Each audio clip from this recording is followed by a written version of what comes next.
থেকেই নিজে শেষ করে দেয়। আমি কল্পনাও করতে পারি না কোথা থেকে কি হয়ে গেল না হয়ে গেল। সরকারি চাকরি করতে গেলে অনেক ট্রেনিং করতে হয়, বছরে 1-2টা বা 2 বছর 3 বছর পর পর একটা ট্রেনিং করতে হয়। তো সেম আমার ক্ষেত্রেও হয়। আমি একটা ট্রেনিং করি, তখন আমার মেয়ে ঘটনাটা ঘটায়। কি বলবো, আমার 2টা ছেলে ছিল, ছিল।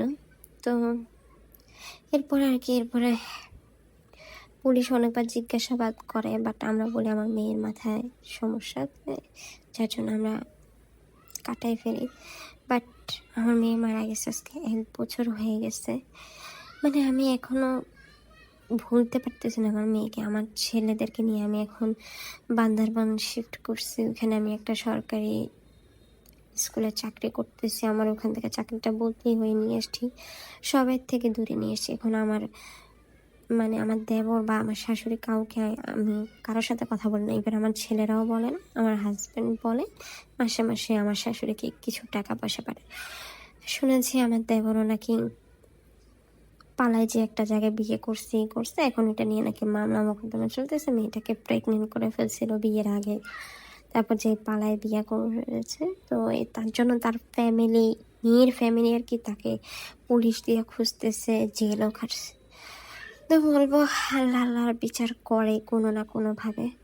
বাট এখন আমি আলহামদুলিল্লাহ খুবই সুখে আছি আমার ছেলে সন্তানদেরকে নিয়ে, আমার 2টা ছেলে সন্তান। কিন্তু আমার ছেলে সন্তানরাও যেমন তার বোনের জন্য কান্না করে, আমিও প্রতি রাতে কান্না করি। আমাদের ফ্যামিলি সে শূন্যতা কোনোদিনও পূরণ হবে না। আমার হাজব্যান্ড, আমি পুরো আমাদের জীবনটা এলোমেলো হয়ে গেছে। একটা সুখের সংসার ফুললি এলোমেলো হয়ে গেছে। তো আমি একটা কথাই বলবো, আপনারা যারাই চাকরি করেন এখন আপনার সন্তানদের উপরে নজর দেবেন বিশেষ করে। এখনো সমাজে কিছু জঘন্য শাশুড়ি দেবর থাকে, তাদের মন মানসিকতা খুবই হেয় নিচু। তারা একটা মানুষ জব করতেছে এই জিনিসটাকে ভালোভাবে তারা দেখতেই পারে না। আমার হাপুটার গল্পটা শুনে বিশ্বাস করবেন আমার খুবই খারাপ লাগছে। কিভাবে একটা মানুষ পারে নিজের এই যুগে এসে ওনাদের এই চিন্তা ভাবনা, ছেলে ফ্রেন্ডকে বয়ফ্রেন্ড বানায়া। আপটা আমাকে সবই লিখছে, বাট আমি কিছু ফেসবুকে রুলস ইস্যুস কারণে আমি কথাগুলো পড়লাম না।